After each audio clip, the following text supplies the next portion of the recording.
चलो साथियों, रात की 12 साढ़े 12 बज गई है। चलिए समाज सेवा करने चलते हैं। आज तो पूरा दिन समाज सेवा के नाम रहा, पूरा राजसमंद रहा। मेरे साथ भंवर जी जो कि मेरे साथी हैं, अरावली निर्माण मजदूर सुरक्षा संघ का मैं अध्यक्ष गोविंद लाल ओड, और मेरे साथी भंवर लाल जिरोड़ा जो कि सूचना एवं प्रसारण मंत्री भी है और ब्लॉक के हमारे बरवाड़ा के अध्यक्ष भी हैं। आज हम समाज सेवा के लिए 3 दिवसीय जयपुर यात्रा में जा रहे हैं, जहाँ राष्ट्रीय कार्यशाला होने जा रही है। मजदूरों पर चिंतन विषयों पर चर्चाएं की जाएगी। हर अलग अलग राज्यों में जो योजनाएं चल रही है वो किस प्रकार की चल रही है उसके बारे में मंथन होगा। क्या कुछ भंवर जी कहते हैं, आइए सुनिए और उनकी दासु आवाज़ में। हम हमारे साथी जो मजदूर श्रमिक साथी हैं उनके लिए राष्ट्रीय यूनियन की बैठक होने जा रही है जयपुर में, इसी को लेकर जा रहे हैं। मैं आज तारीख में सवेरे 7 बजे से निकला हूँ, राजसमंद गया, कलेक्टर को एक ज्ञापन सौंपा, लेबर इंस्पेक्टर को ज्ञापन सौंपा और उदयपुर आया जयपुर के लिए। आज मैं पूरा दिन भर इसी में लगा हूँ और अभी मैं प्रस्थान कर रहा हूँ जयपुर के लिए। तो हमारे 3-4 दिन की जो कार्यशाला रहेगी उसमें 10 में बात उठाएंगे श्रमिक मुद्दों को लेकर के। जय हिंद, जिंदाबाद। तो साथियों, समाज सेवा करना इतना आसान नहीं है।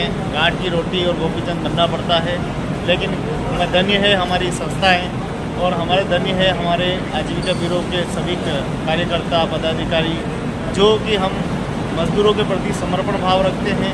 हमें समय समय पर अपने अधिकारों के प्रति जागरूक करते हैं, हमें सचेत करते हैं, सावधान करते हैं और श्रमिकों के हक अधिकारों की हमें लड़ाई लड़ना सिखाते हैं। छोटी छोटी बारीकियों से हमें हर मार्गदर्शन करते हैं। इसीलिए हम लोग उन्हीं के निर्देशन में, उन्हीं के मार्गदर्शन से हम ये काम कर पा रहे हैं।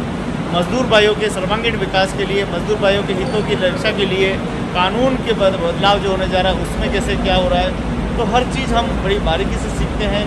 और ये जो समाज सेवा का काम है, ये क्षण जो है व्यर्थ न जाए, हमारी जो ये लड़ाई है ये अधूरी न रह जाए, इसलिए हम वीडियो बनाकर आपको बताते हैं कि हम कहाँ जा रहे हैं, क्यों जा रहे हैं, किस लिए जा रहे हैं, क्या करेंगे। तो आपको बता दें कि हमारी ये 3 दिन की यात्रा है और 3 दिन की ये मस्त यात्रा रहेगी। मजदूर मुद्दों पे हम खुलकर चर्चाएं करेंगे। जहां हमें मंच मिलता है वहाँ मजदूरों की बात खुल के रखते हैं। मेरे साथी बुजुर्ग है, इतनी उम्र होने के बाद भी इनमें आज भी जोश युवा वाला है, मुझसे भी ज़्यादा युवा समझते हैं। जिंदाबाद। और हमेशा मजदूरों के हित के लिए और मजदूरों के विकास के लिए तन मन और धन से, ये देखिए घर से निकले हैं, सुबह निकले 8:30 बजे और रात की अभी 12:30 बज गई है। 12:30 बजे की ये हमारी ट्रेन यहाँ लिखा असारबा एक्सप्रेस से हम जयपुर जाने वाले हैं। और जयपुर में देखिए जो कार्यशाला होने जा रही है 10, 11, 12 3 दिन की कार्यशाला है और 3 दिन की कार्यशाला में हम लोग भाग लेंगे और मजदूर हितों की बात को हम रखेंगे। इसके साथ ही सभी श्रमिक भाइयों से भी निवेदन करते हैं कि अपने हक अधिकार के लिए आप ई-मित्र में संपर्क कीजिए। कोई भी नई योजना है उससे जुड़िए और जो निर्माण श्रमिक अभी नहीं जुड़े हैं वो आप जल्दी ही BSW से जुड़ें और श्रम कल्याणकारी योजनाओं का लाभ उठाएं। आपके हक और अधिकार की लड़ाई लड़ने के लिए हमारा संगठन तत्पर है, तैयार है, संघर्षशील है और वचनबद्ध है। हम आपकी जितनी हो सके सहयोग करेंगे। हमारी यूनियन आपके साथ खड़ी है। अरावली निर्माण मजदूर सुरक्षा संघ आपके साथ, आपका साथ हमारा, आपका साथ और हमारा विश्वास, आपका विश्वास हमारा साथ। जिंदाबाद। कैसा रहा? बहुत बढ़िया, शानदार। तो अरावली की इस पहाड़ियों के वाले उदयपुर के देश से चलते हैं गुलाबी नगरी जयपुर में और देखते हैं वहाँ क्या क्या गुलाब मिलता है। क्या बात है।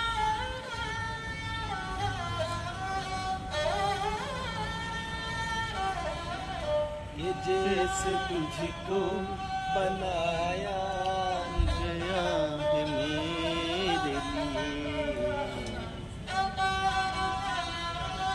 बनाया गया मेरे लिए। कभी कभी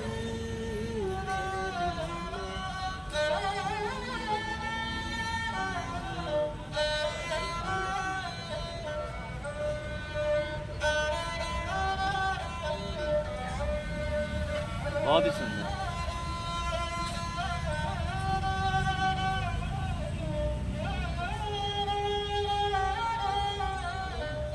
तो जयपुर में होटल आर्य विला में होटल आर्य निवास। कभी मेरे दिल में ख्याल आता है।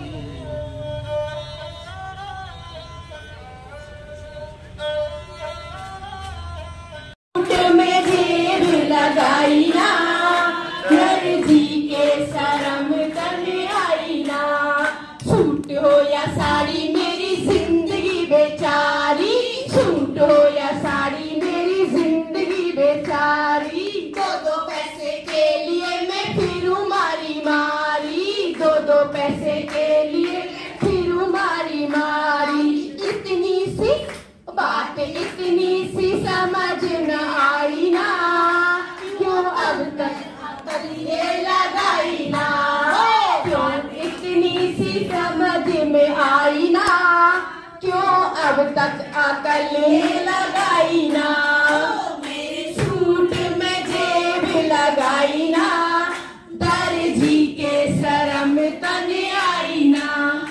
मेरे सूट में जेब लगाई ना, दर्जी के शर्म तने आई ना। अनपढ़ भी चाहे पढ़े पढ़ी लिखी छोकरी, अनपढ़ भी चाहे मिले पढ़ी लिखी छोकरी। घर का भी काम करे और करे नौकरी, घर का भी काम करे और करे नौकरी। अपने पन की महक, अपने पन की महक मने आई ना, मेरी काम की मिली ताई ना। अपने पन की महक मने आई ना, अपने काम की मिली ना ताई ना। मेरे सूट में जेब लगाई ना, दर्जी के शर्म तने आई ना। मेरी साड़ी में जेब लगाई ना, दर्जी के शर्म तने आई ना। मेरे लहंगे। जिंदाबाद साथियों, मेरा नाम गोविंद लाल और है और मैं उदयपुर संभाग जो कि दक्षिणी राजस्थान है उन निर्माण श्रमिकों के साथ में पिछले 2010 से काम कर रहे हैं। हमारी यूनिट का नाम है अरावली निर्माण मजदूर सुरक्षा संघ, जो सिर्फ निर्माण श्रमिकों के मुद्दों पर काम करती है, उनके वेतन को लेकर और लैंगिक जैसे जो शोषण है उनके ऊपर काम करती है। आप जैसा कि जानते हैं कि देश में सबसे बड़ा वर्ग जो काम करता है वो मकानों में काम करने वाला होता है। करीब इस सेक्टर में 30 कैटेगरी के मजदूर जुड़े हुए हैं। सबसे ज्यादा जो शोषण होता है वो मजदूर जो है, महिला मजदूर हो चाहे पुरुष मजदूर हो, उनका जो एक तो उनके वेतन जब ठेकेदार से मांगते हैं उनके साथ मारपीट होती है, और महिलाओं की स्थिति तो बहुत ही ज्यादा खराब है। महिलाओं में तो आप जानते हैं कि काम करने जाती है तो वहाँ ठेकेदार का कैसा चाल चलन होता है, और वहाँ के काम करने वाले खुद वहाँ के जो लीडर्स होते हैं जिनको कारीगर कहते हैं, राजमिस्त्री कहते हैं, सुपरवाइजर कहते हैं, वो कई सारे ऐसे लोग भी होते हैं जिनके साथ शोषण आज भी हम देखते हैं। और बड़ी संख्या में ये लोग जो है कहीं कभी अंतर राज्यों से भी काम करने के लिए राजस्थान में उदयपुर में आते हैं, बड़ी होटल्स मॉल वगैरह, क्योंकि उदयपुर जो है टूरिज्म सिटी हो गया है और बड़ी बड़ी होटलें हो रही है जहाँ साल 2 साल 3 साल 5 साल 10 साल तक मजदूर वहीं रहते हैं, वहीं अपना जीवन यापन करते हैं।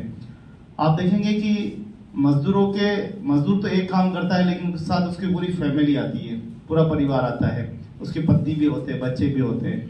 कहीं कहीं निर्माण श्रमिकों में बच्चे जो है वो भी शिक्षा से वंचित रह जाते हैं।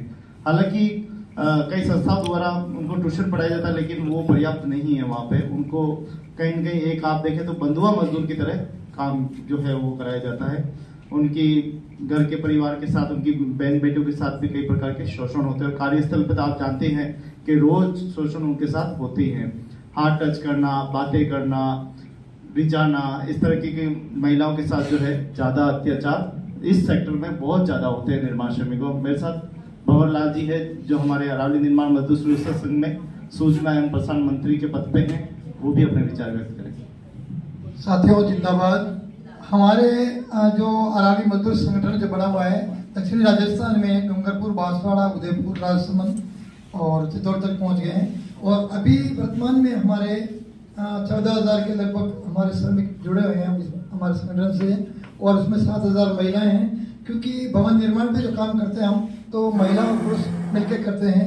महिला के साथ में कई शोषण होता है या उसके साथ में कुछ आपत्ति कुछ होती है तो उसमें संगठन मिलकर के हम धरना प्रदर्शन भी करते हैं और सरकार के सामने भी इस बात को रखते हैं। और हम ये आगे से यही चाहते हैं कि हमारा संगठन आगे बढ़े और हम जयपुर में भी गिरधारीपुरा और आरमोड़ा इनमें हमारा संगठन वैसे काम कर रहा है यहाँ पे, और वो भी शायद मंच पे आ जाएंगे। धन्यवाद। बस मैं इतना जोड़ना चाहता हूँ। छोटी सी और बात करना चाहता था कि आप जब भी अखबार उठा के देखेंगे, बल्कि जयपुर का अखबार भी उठा के आज भी 30 से 35 मजदूर की मौत होगी। कोई गिर के मर गया है, कोई पहाड़ पे चढ़ता हुआ मर गया है, कोई पेंटर है रस्सी टूट गया। अभी दिवाली का सीजन आने वाला है, चल ही रहा है, रस्सी टूट जाती है, पेंटर गिर जाते हैं। यानी आप जब भी अखबार उठाएंगे तो आपको निर्माण श्रमिकों की सबसे ज्यादा मौतें हर जिले में, हर डाणी में, हर गांव में आपको मिलेगी। ये भी एक बहुत बड़ी समस्या है, तो इस पर भी हमको विचार करना होगा। धन्यवाद।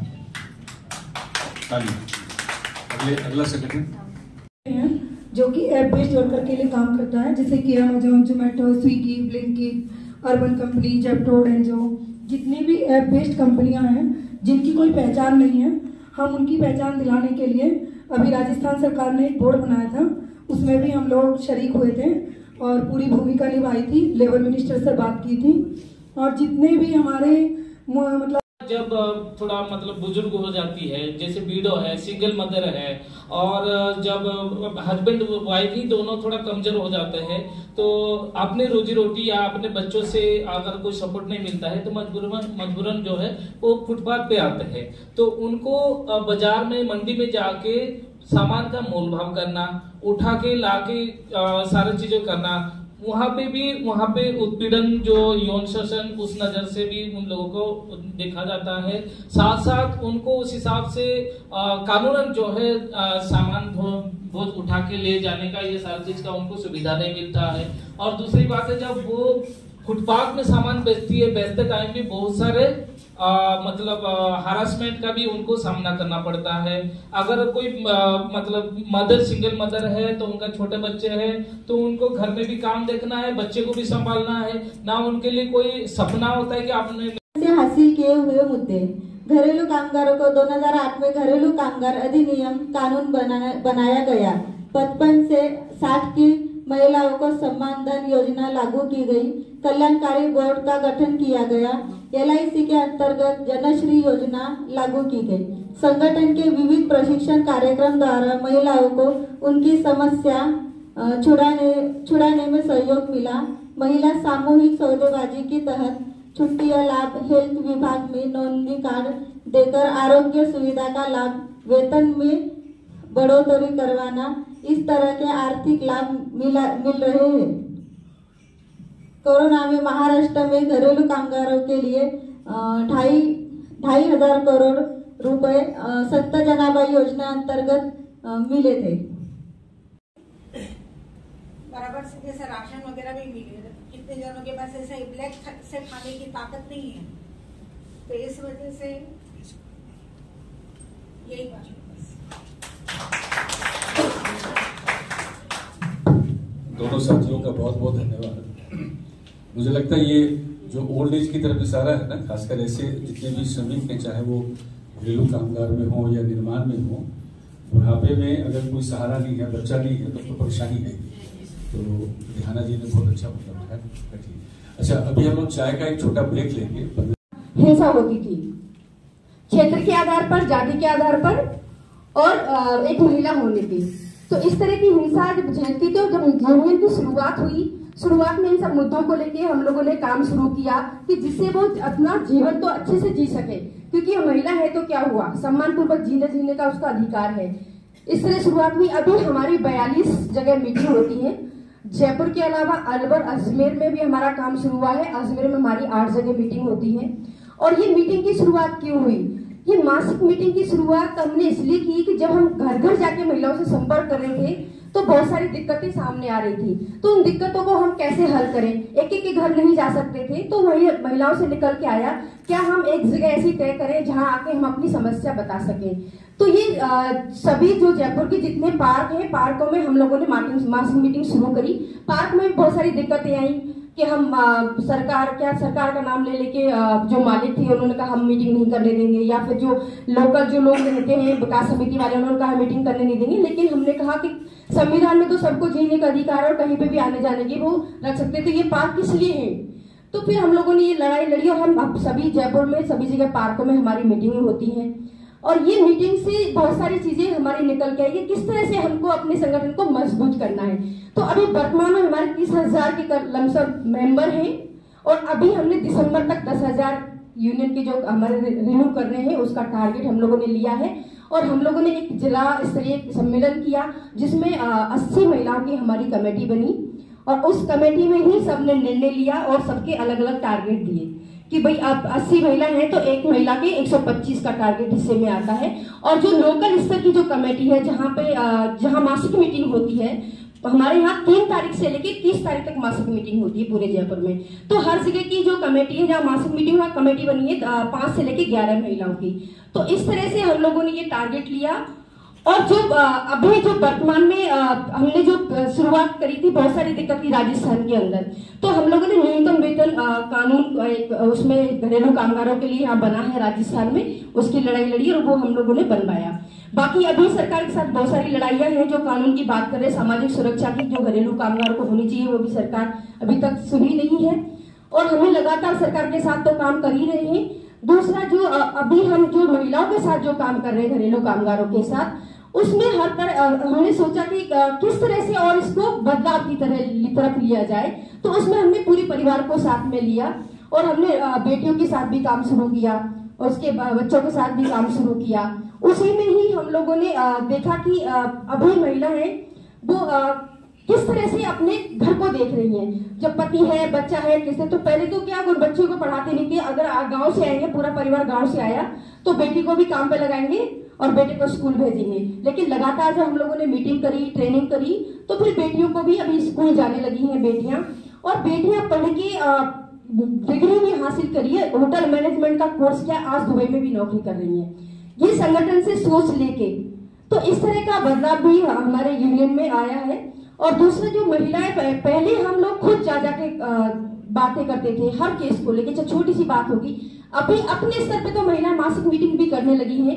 कोई भी छोटा अगर कोई मालिक ने पैसा नहीं दिया, चोरी का झूठा नाम लगाया, तो 100-150 इकट्ठी होकर थाने पहुंच जाती है। उसके बाद फिर हमको फोन करती है कि हम वहां जा रहे हैं। तो इस तरह का बदलाव आया है। और खुद अपनी बात करी काम के घर में, मान लो अगर मालिक टॉयलेट जाने नहीं दे रहा है तो किस तरह से समस्या निकल के किस तरह से इसको हल किया जाए, तो क्या करें। तो बात करी कि कैसे कर सकते हैं। अगर कोई मैं खाना बना रही हूँ, खाना बनाते मैं बीच में खाना छोड़ के जाऊंगी, मैंने कहा मुझे टॉयलेट जाना है, तो ये आधा काम तो मैंने कर दिया, आधा काम आप कर लेना। तो फिर इस तरह की जब बात हुई तो मालिकों को लगा कि ये तो आधा काम हमारे ऊपर छोड़ के पर वापस नहीं आएगी कि नहीं आऊंगी, कि दूसरे चल के थोड़ी वापस आऊंगी। तो फिर कहने लगे कि नहीं ठीक है, तू टॉयलेट हमारे टॉयलेट को यूज कर, लेकिन पानी डालना, साफ करना। तो इस तरह से छोटी छोटी जो जीत वो हासिल करी, वो बहुत मुश्किल था लेकिन किया। और आज पूरे जयपुर के अंदर महिलाएं अपने बहुत मतलब कम ऐसे घर होंगे जिसमें टॉयलेट जाने नहीं देते, खुद मालिक खुद ही कहते हैं कि हमारे टॉयलेट में आप जाओ। और दूसरा नाम से बुलाते हैं, पहले बाई कह के बुलाते थे, अब नाम से बुलाएंगे, दीदी कहेंगे और कुछ तो मैडम भी बोलते हैं। इस तरह से ये बदलाव हमारे यूनियन की वजह से आया। दूसरा जब काम के घर में वो जाती है तो पैसे की बात नहीं, पहले मालिक ने कहा कि इतने पैसे दूंगा, ये काम करना पड़ेगा। अब महिला कहती इतने पैसे लेंगे और ये इस काम के इतने पैसे लेंगे। तो इससे सरकार ने भी न्यूनतम वेतन में बढ़ोतरी करी और महिलाओं ने अपने स्तर पे भी पैसा बढ़वाया है। बोनस हर साल वो बोनस की मांग करती हैं और वो बोनस लेती भी हैं। इस मुद्दे पर भी हमारी बहुत समझ बनी। इसके साथ साथ भेदभाव कितने तरीके के समाज में, और ये कौन बनाता है। सिर्फ ये कह देना नहीं पुरुष बनाता है, नहीं, इसमें कौन कौन लोग शामिल हैं, कि कितने तरह के भेदभाव कौन बना रहा है। इस मुद्दे पे पहले हमने अपनी समझ बनाई, फिर जब हम बस्तियों में मुद्दों को लेकर गए तो शुरुआत में तो हम लोगों को बहुत दिक्कत हुई, क्योंकि जब हम लोग राइट्स पे काम करते थे तो लोगों ने कहा मैडम मीटिंग करो, मीटिंग, आप क्या बातें कर रहे हो, ये तो हर परिवार में होता है। तो मीटिंग में इन मुद्दों को लाना भी अंदर एक चुनौती थी कि हम कैसे इनसे बातचीत शुरू करें। इसके लिए अलग अलग गीत, नाटक हम लोगों ने माध्यम बनाए कि डायरेक्ट बात करेंगे तो शायद स्वीकार नहीं होगा। गीत बनाए गए, नाटक बनाए कि हो सकता है इससे वो लोग जल्दी समझ पाए। कुछ खेल हम लोगों ने तैयार किए कि खेल के माध्यम से वो लोग समझ पाए। तो अभी पूरी तरह से नहीं, पर एक प्रयास है कि इस मुद्दे पर हम अपनी भी समझ बनाएं। तो अभी अच्छी पहुंच है और हमारी भी मासिक मीटिंगें होती है, चाहे वो चौपटी हो चाहे बस्ती हो। अभी सरकार से लड़ाई चल रही है कि चौपटियों पर वो महिला शौचालय, क्योंकि पुरुष तो कहीं भी जाके कर लेता है बहुत ज्यादा, लेकिन महिलाओं के लिए बड़ी समस्या है कि चौपटियों पर वो टॉयलेट नहीं कर पाती, पानी की समस्या, छाया की समस्या। तो ये मुद्दे भी हम बहुत गहनता सरकार के बीच उठा रहे हैं। और अभी हम जो निर्माण श्रमिकों के युवा बच्चे हैं उनके साथ भी काम कर रहे हैं, क्योंकि हम अधिकारों के साथ तो काम कर रहे हैं, काफी सालों से अधिकारों के लिए संघर्ष कर रहे हैं, लेकिन मूल्यों के साथ काम नहीं कर रहे। जो संविधान के मूल्य हैं उनको भी बराबर साथ लेके चलना जरूरी है, क्योंकि हमने अधिकारों पे काम किया, कहीं ना कहीं वो अधिकार एक तरफ रह जाते हैं और वो पूरा धराशायी हो जाता है मामला। तो हमने सोचा कि कहीं ना कहीं मूल्यों पे भी काम करना चाहिए। तो अभी निर्माण श्रमिकों के बच्चों के साथ हम एक संविधान मित्र मंडल चलाते हैं। उसमें हमारे लगभग 3 बस्तियों में मासिक मीटिंगें होती है, 14 तारीख और 26 तारीख ये सब मीटिंग है। क्योंकि 26 तारीख इसलिए तय की गई क्योंकि वो संविधान दिवस के रूप में और 14 तारीख अम्बेडकर जयंती के रूप में, तो वो नियमित एक चर्चाएं होती है, उसमें संवाद होता है, बातचीत होती है। फिर उसमें क्या मूल्य है, हमारे संविधान के क्या मूल्य है, न्याय, समता, स्वतंत्रता और बंधुता। तो परिवार तक मूल्य पहुंचेंगे तो क्या वहां से थोड़ा बदलाव आना शुरू होगा। तो ये सब अभी काम संगठन कर रहा है। और गौरव भाई थोड़ा सभी को जिंदाबाद। मोहित भाई ने बहुत ही विस्तार से यूनियन के बारे में, संगठन के बारे में बताया है। कुछ चीजें थी जो मैं आपको बताता हूँ। एक तो BOCWF की जो स्कीम्स है उसका जल्द से जल्द मजदूर को फायदा मिले, उनकी स्कीम में मजदूर तक जल्दी पहुंचे, इसके लिए काम करते हैं, सरकार से बात करते हैं। जो लेबर डिपार्टमेंट जयपुर का जो है वहाँ भी कुछ समस्याएं आती है मजदूरों को, उनको लेकर के हम सरकार से बात करते हैं, अधिकारियों से बात करते हैं।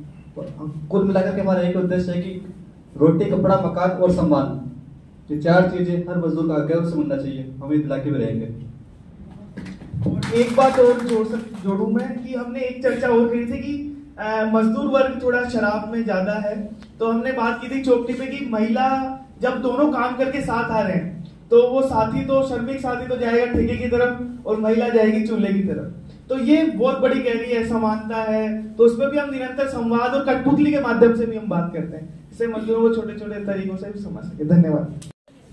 मेरा नाम सिस्टर कीर्ति है और मैं एक रिलीजियस होते हुए भी ये महिलाओं के लिए मैं काम करती हूँ कि जो घरों में झाड़ू पोछा, कपड़ा बर्तन का काम करती है, डोमेस्टिक वर्कर्स है, जिसका समाज में कोई सम्मान नहीं, उनके काम का कोई महत्व नहीं समझते, काम का कोई सम्मान नहीं देते। लेकिन ऐसी जो गरीब और जरूरत महिलाओं को मैंने देखा और फिर मैंने 2008 से इन महिलाओं के साथ काम करना शुरू किया है।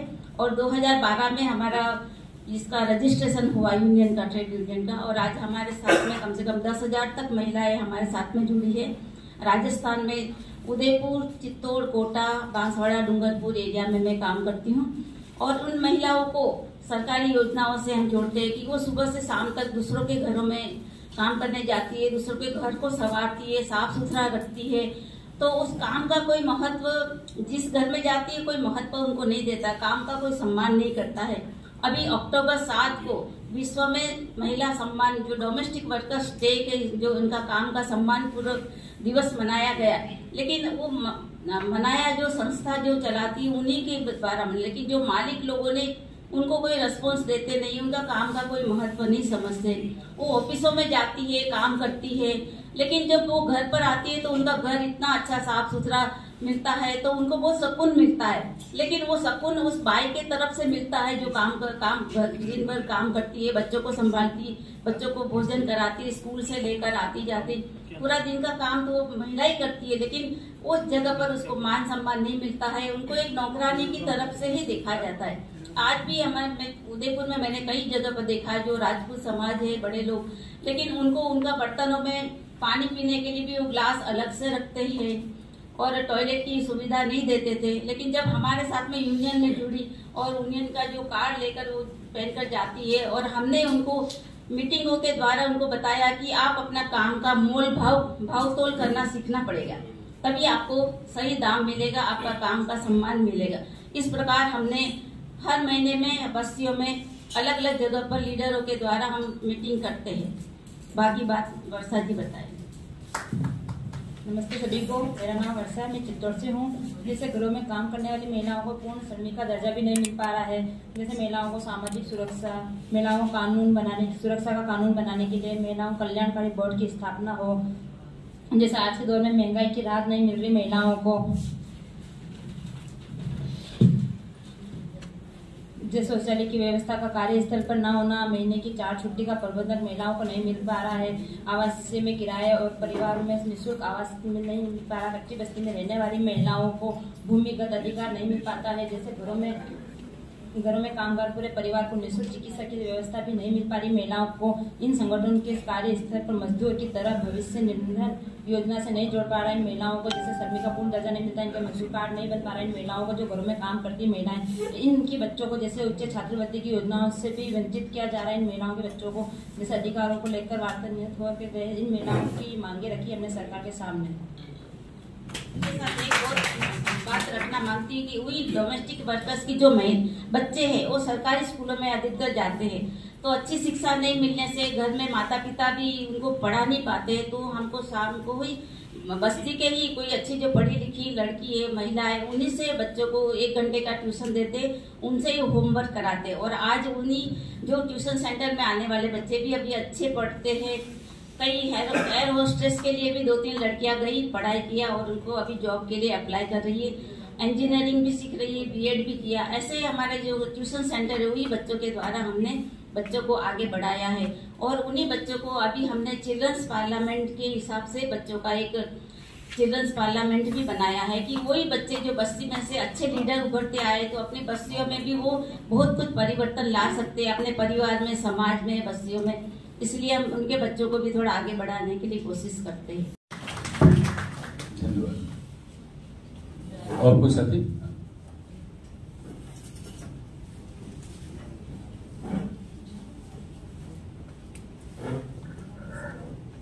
और 2011 में जो दिल्ली में पहली घरेलू कामगार संगठन जो यूनियन रजिस्टर्ड हुई है, वो दिल्ली घरेलू कामगार संगठन 2011 में रजिस्टर्ड हुई है। और आज हम लोग बहुत सारे जे कॉलोनी में और बस्तियों में काम कर रहे हैं लगातार, और इनके अधिकारों को लेकर हम काम कर रहे हैं कि इनकी भी एक पहचान हो और इनके लिए एक सामाजिक सुरक्षा का कानून बने, न्यूनतम मजदूरी तय हो और इनकी एक और लगातार इन लोगों के साथ इनकी 4 छुट्टी होनी चाहिए।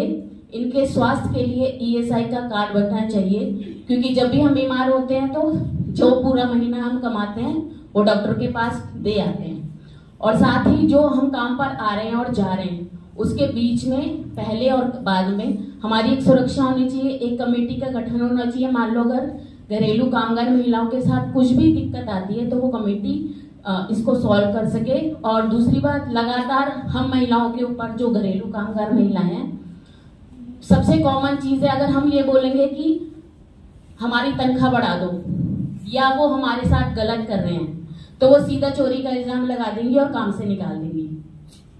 तो ये मानसिक पीड़ा जो उन महिलाओं के बीच में होती है उसके लिए उनके साथ लगातार, क्योंकि अगर हम संगठित नहीं होंगे तो ऐसी समस्या तो आती रहेगी। और हमने ये देखा है कि दिल्ली में अगर जहां पर संगठन है और जहां संगठन में महिलाएं आ रही हैं, हम सबकी बात नहीं कर रहे हैं, लेकिन जो हमारे संगठन से जुड़े हैं वो महिलाएं अपने हक की बात करती हैं, अपने अधिकारों की बात करती हैं और वो गलत को गलत कहती हैं, क्योंकि उनमें ये ताकत आई है, क्योंकि वो पहले इन चीजों को नहीं महसूस, हम खुद भी नहीं करते थे कि घर में अगर मेरा काम है तो ये मेरी एक काम है और ये जिस चीज में पैसा जुड़ा है वो एक श्रम है, तो वो हम नहीं समझ पाते थे। अब लेकिन अब महिलाएं इन चीजों को समझ रही हैं और सरकार से और समाज से लगातार लड़ रही हैं कि हमारे लिए एक कानून बने और इस कानून के दायरे में हम सब आए। और सामाजिक सुरक्षा और न्यूनतम मजदूरी हम दिल्ली में पूरी तरीके से ही अभी अभियान चला रहे हैं और ये संघर्ष जारी है तब तक हमारा ये कानून नहीं बनेगा।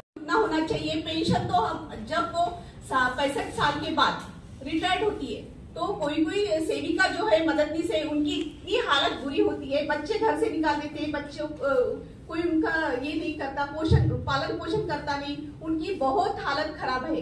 तो ये जो पेंशन है केंद्र सरकार ने भी ध्यान देना चाहिए पेंशन की तरफ, वो पेंशन लागू होना बहुत जरूरी है। हमारी सेविका मददनीश जो इतने साल तक सेवा देती है, ग्राउंड लेवल में काम करती है, तो उनका जो पेंशन का मुद्दा है वो जरूर होना चाहिए, हमारी मांग है।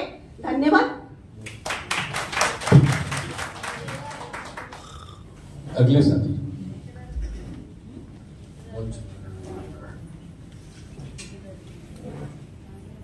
मोजले तर 15 ते 18 तास त्यांना काम करावं लागतं, परंतु 18 तास काम करून त्यांचा मोबदला मात्र त्यांना जर आपण याच्या हिशोबात काढलं तर मला वाटतं की ते फारच कमी असतं, म्हणजे काय नसल्यात गणत असतं, जे की ते त्यांच्या घरापासून खूप साऱ्या ठिकाणी म्हणजे लांबवर असतात, त्यांना माहित पण नसतं की कुठल्या जिल्ह्यामध्ये आहो किंवा कुठल्या राज्यामध्ये आहो की कुठल्या आपण कोणाच्या शिवारात आहो हे असं त्यांना कळत सुद्धा नाही। अशा ठिकाणी ते जर आजारी पडले तर त्यांना अंगावर दुखणं काढल्याशिवाय कुठलाच पर्याय नसतं, आणि जर त्यांना सहन होत नसेल तर त्यांना आगाऊचे जे पैसे घेतले जातात तर ते 1.5 दुप्पट त्यांना वसूल करून द्यावं लागतात, आणि जेणेकरून पिढ्यानपिढी म्हणजे या पुढच्या वर्षी त्यांची इच्छा जरी नसली ऊसतोडीला जाण्याची तर गेल्या वर्षीच्या उचलामुळे त्यांना जाणं भाग पडते। कि अगर वो महिलाओं को दिक्कत है, वो दिक्कत समझने में वो लोग बड़ी मुश्किल है या समझते ही नहीं है, इसलिए बहुत सारी महिलाओं का जो शुगर केन कटिंग वाली महिला है उनका यूट्रस भी निकाला हुआ है, क्योंकि काम करना ये बहुत ताकत का काम है।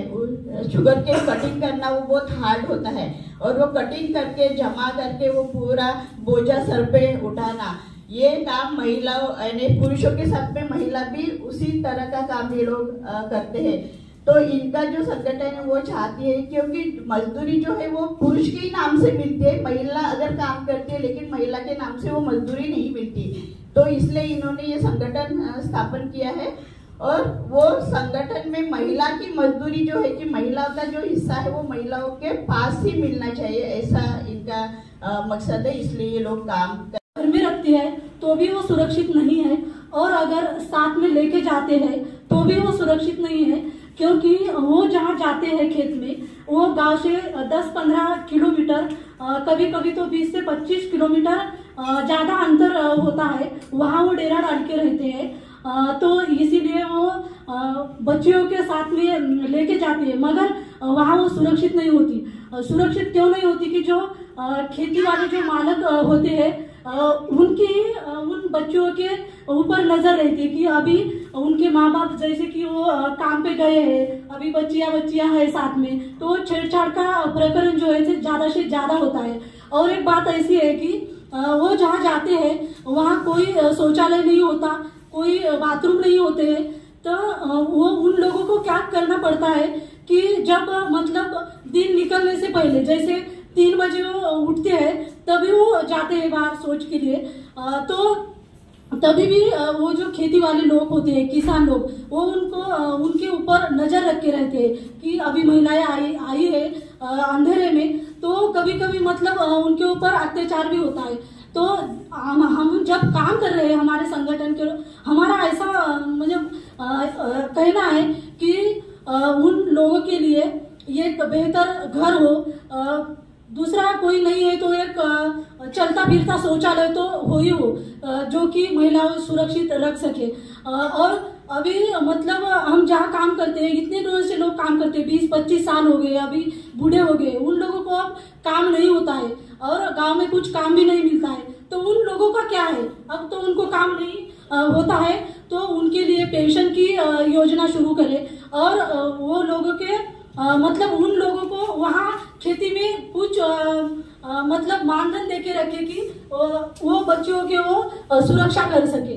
जैसे की अभी एक महत्वाचं सांगते की जे प्रेग्नेंट महिला असतात त्या पण या कामासाठी बाहेर जातात, त्या 9 महीने की गरोदर महिलाएं पण काम पे जाती है, उनको भी 30-35 किलो की वो उसका झूड़ा रहता है, वो सर पे लेके सीढ़ियों पे चढ़ना पड़ता है ऐसा ऊंची तक, मतलब ट्रक के ऊपर, तो उनको भी ना चढ़ना पड़े, उनको भी मतलब जैसे कर्मचारियों की छुट्टी रहती है उनको छुट्टी मिले, मासिक मतलब पीरियड्स के टाइम पे उनको छुट्टी मिले, उनको जब डिलीवरी होती है तभी उनको छुट्टी मिले, क्योंकि वो महिलाएं खेती में डिलीवरी करती है और दूसरे दिन से काम पे जाती है।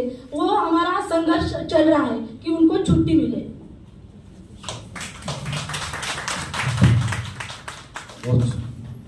अगला साथी, अगला संगठन कौन है? लोग थे, वो पुरुष थे जो कि डायलिसिस टेक्नीशियन के रूप में काम कर रहे हैं और 17% महिलाएं थी उनमें काम करने के लिए। तो सबसे बड़ा एक ये था कि मैं भी चुप था एज अ यंग रिसर्चर कि क्या दिक्कतें आ रही हैं, क्या आ रही हैं। तो पेट्रियार्की,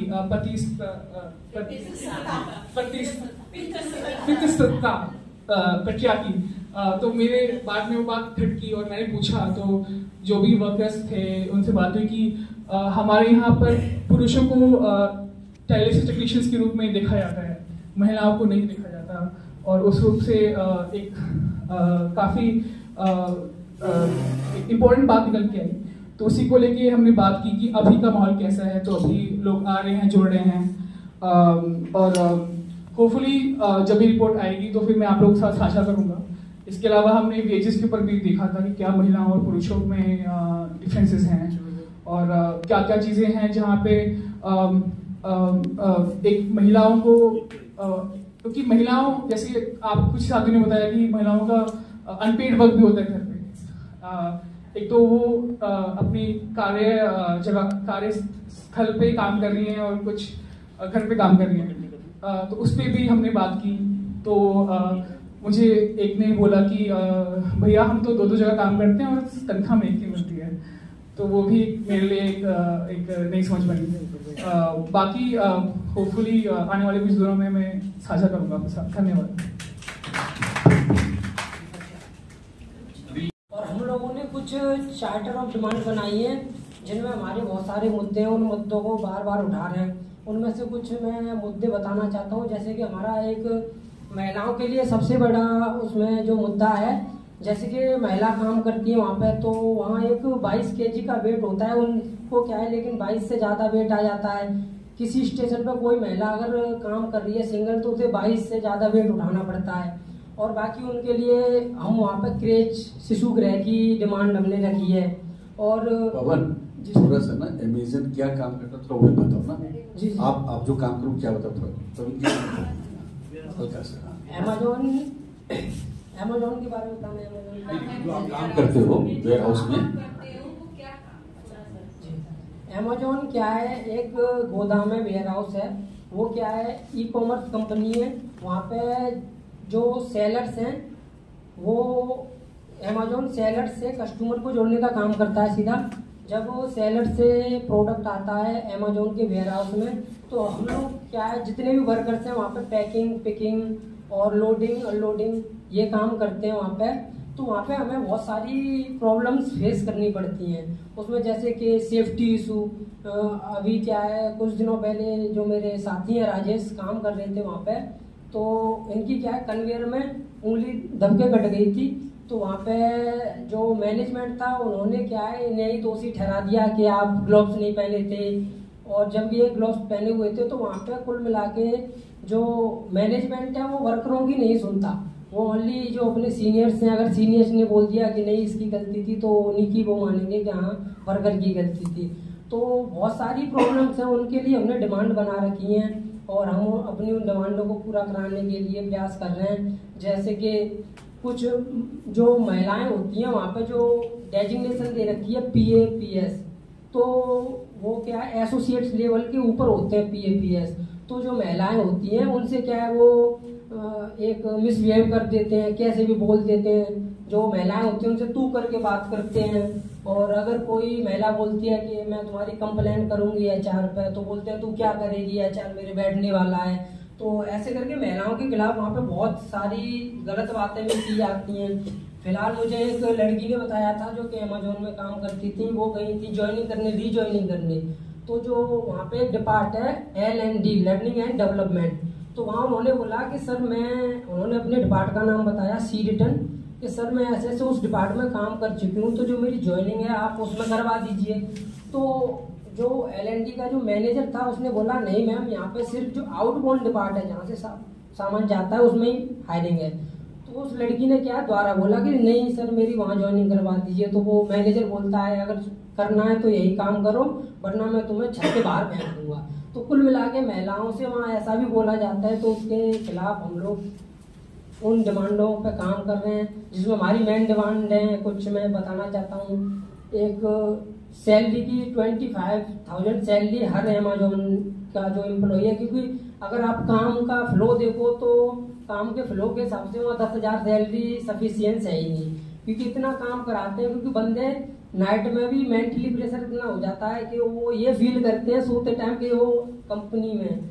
और दूसरा हमारा जो डिमांड है वो हमारी 30 मिनट का प्रॉपर ब्रेक, जो हमें क्या है 30 मिनट का प्रॉपर ब्रेक कंपनी तो देती है, लेकिन उसमें से 15 मिनट तो हमारी सिक्योरिटी चेकिंग और खाना लेने में निकल जाती है। ओनली 15 मिनट में वहाँ वर्करों को खाना खाना पड़ता है। और तीसरी डिमांड है सेपरेट रेस्ट रूम। वहाँ किसी भी महिला के लिए या पुरुष के लिए कोई सेपरेट रेस्ट रूम नहीं है। अगर तबीयत खराब होती है तो वॉशरूम में जाके उन्हें वहाँ पे रेस्ट करना पड़ता है। और चौथी डिमांड है हमारी, जो लोग 10 घंटे खड़े होकर काम कर रहे हैं उनके लिए फुट रेस्ट के लिए कि अगर इनके लिए सिटिंग अरेंजमेंट होना चाहिए, वहाँ कोई सिटिंग अरेंजमेंट नहीं है। और एक डिमांड हमारी equal pay for equal work, जो समान काम का समान वेतन दे। ऐसा नहीं कि जो तुम्हारा पेरोल पे जो एम्प्लॉय है उसे आप ज़्यादा सैलरी दे रहे हैं, और जो कॉन्ट्रैक्ट बेस्ड वर्कर है उसे आप कम सैलरी दे रहे हैं। और एक डिमांड है हमारी, जो अमेजोन में जितने भी वर्कर कॉन्ट्रैक्ट बेस हैं उनका जो कॉन्ट्रैक्ट है वो भारतीय लेबर लॉ के हिसाब से बनना चाहिए। ये नहीं अपनी मर्जी से कुछ भी उसमें लिख दो, क्योंकि जो हमारे कॉन्ट्रैक्ट है उसमें ऐसी भी बातें लिख दी हैं जो कि हमारे इंडियन लेबर लॉ के हिसाब से गलत है। धन्यवाद। अब कौन से साथी बचे?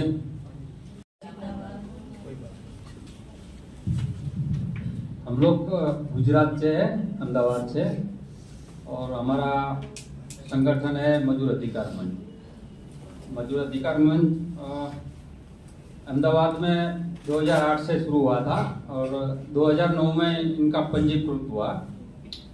और ये हमारा मजदूर अधिकार मंच संगठन है आज अहमदाबाद जिला, पाटन जिला, महसाणा जिला, छोटाउदेपुर, सूरत, दाहोद, गुजरात में लगभग जिले में काम कर रहा है।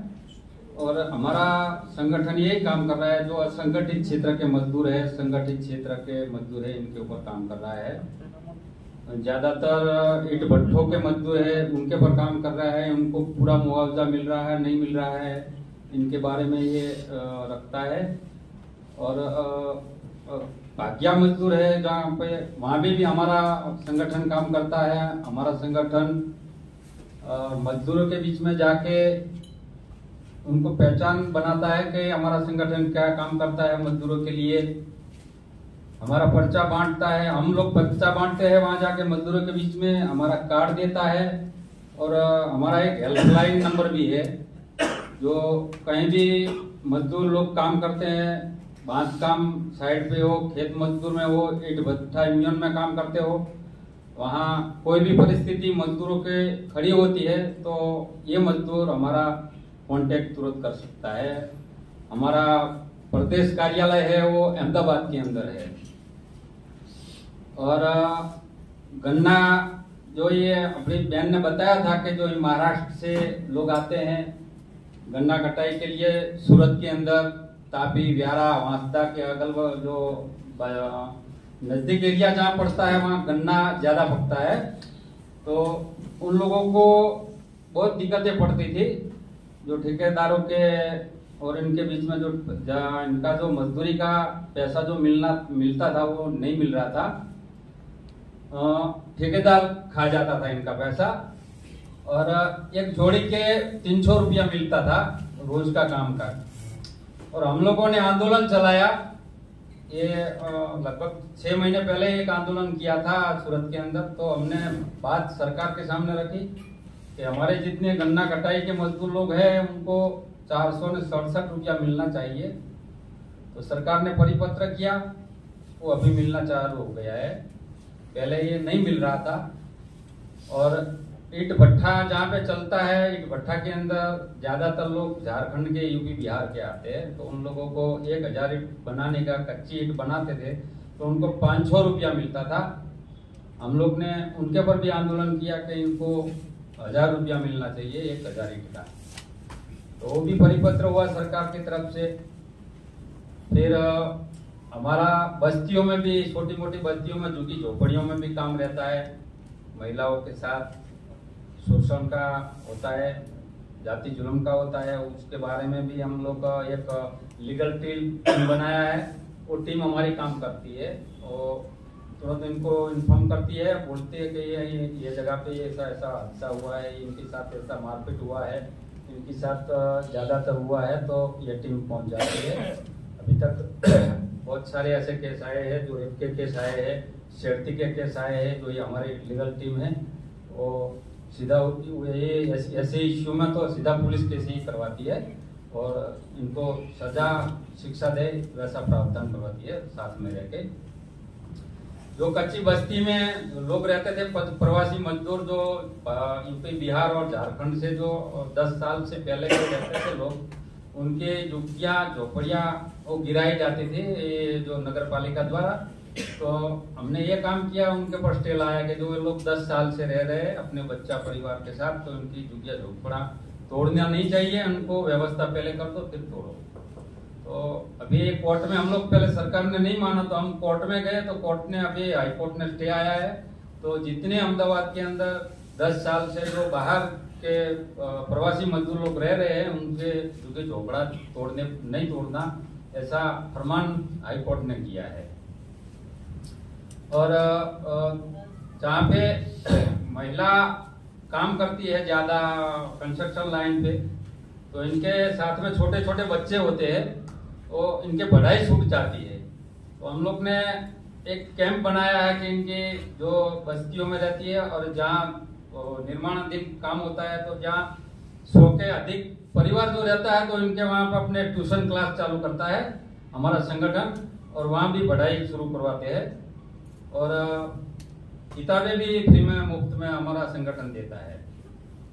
हमारी एक लीगल टीम है, वो हर एक एरिया के अंदर काम करती है। अभी तो दूसरे जो राज्य के लोग यहाँ काम करते हैं गुजरात में, वहाँ भी झारखंड में भी जाता है, वहाँ भी ये लोगों को बोलता है कि जो तुमको पैसा पूरा मिलता है कि नहीं गुजरात के अंदर, वो बताओ, वैसे काम मत करो कि जो तुम ठेकेदार लेके आते हैं हम वैसे ही काम करके चले जाते हैं। जिंदाबाद।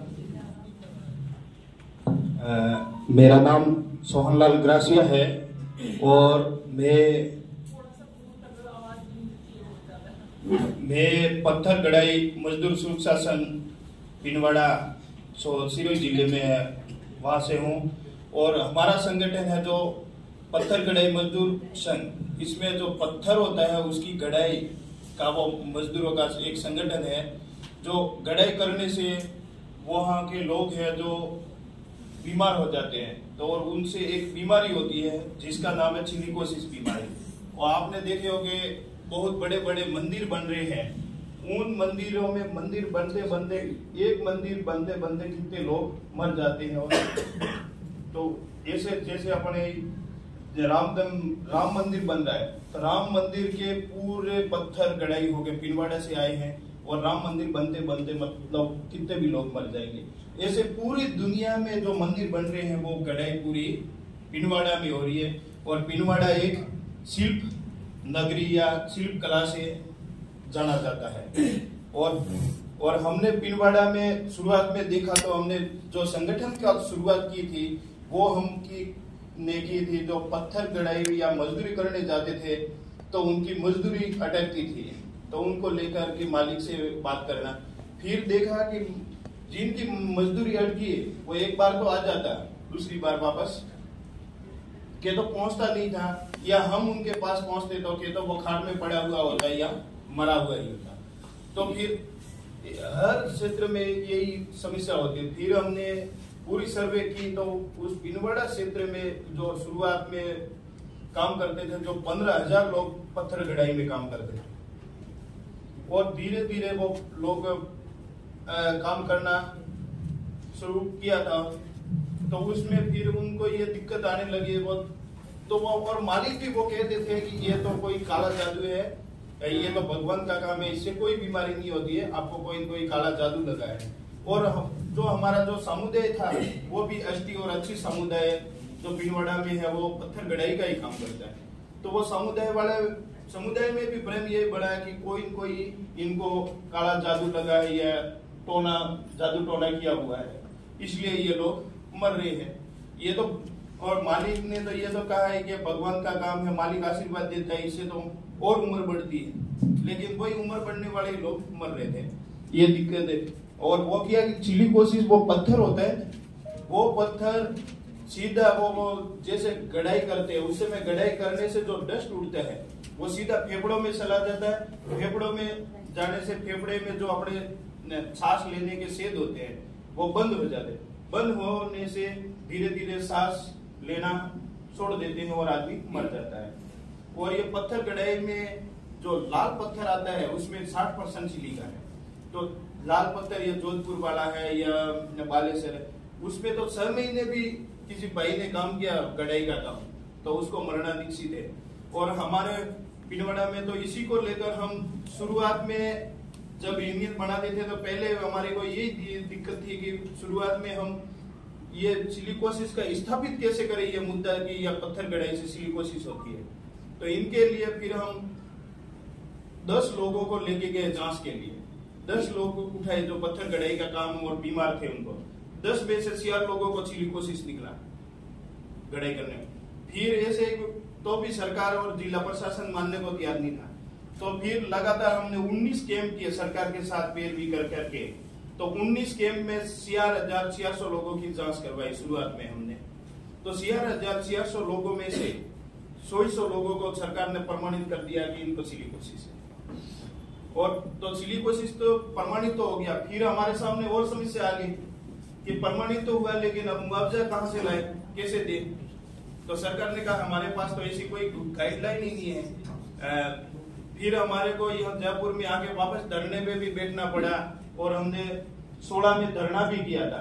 तो शुरुआत में फिर 16 में 1 लाख देना शुरू कर दिया, सिलिकोसिस पीड़ित को 1 लाख दे रहे थे। फिर धीरे धीरे हमने और संघर्ष करना शुरू किया तो 17 में जाके 2 लाख दिए सरकार ने, जीवित में 2 लाख और मृत्यु के बाद 1 लाख। फिर जैसे जैसे हमारा तो भी संघर्ष शुरू ही था, ये मजदूरी के साथ साथ ये सारा। तो 18 में फिर हमने बड़े लेवल पे धरना किया, 1 महीने जयपुर में बैठे थे यहाँ शहीद स्मारक में। तो उस समय फिर हमारे साथ पिनवाड़ा का संगठन था, ऐसे दूसरे बाकी जिलों के संगठन भी थे जो खान मजदूरों वाले हैं। तो उन्होंने सबने मिलके हमने जयपुर में 1 महीना किया। फिर 2018 में सिलिकोसिस पॉलिसी बनाई और वो पॉलिसी नीति बनाई है। वो नीति में दिया है कि अब जीवित में 3 लाख रुपए मिलेंगे, मृत्यु के बाद 2 लाख रुपए मिलेंगे उनके परिवार के बच्चों को या कोई भी भरण पोषण या दुकान डालने के लिए, जिससे कि उनके घर गुजारा और बच्चों का चल सके। उसके साथ साथ जो पीड़ित है वो जीवित रहेगा जब तक उनको 1500 हर महीने पेंशन मिलेगी, ये उसमें है। और जो पत्थर गढ़ाई का काम है ये जोखिम पूर्ण श्रेणी में है, जो जिससे लोग मर रहे हैं तो वो जोखिम वाला ही काम है, व्यावसायिक रोग हो रहा है तो वो जोखिम पूर्ण की श्रेणी में शामिल किया। फिर जोखिम पूर्ण की श्रेणी के साथ साथ जो गढ़ाई का काम वाला क्षेत्र है, जो सिरोही क्षेत्र है, जिसको अति संवेदनशील क्षेत्र भी हमने पॉलिसी के तहत घोषित करवाया। उसके बाद हमारा ये हुआ था कि ये तो हो रहा है धीरे धीरे, इसके साथ साथ हमारे समुदाय में भी धीरे धीरे लोगों से प्रेम निकालना है। तो हम लगातार समुदाय में भी लोगों के साथ बैठक करते हैं, कार्यशाला करते हैं, इस तरह से काम करना शुरू ही है। और ऐसे करते करते ठीक हमारे 19 या 20 में जो कोरोना आया तो उस समय हमारे साथ बहुत खतरनाक हादसा हुआ है।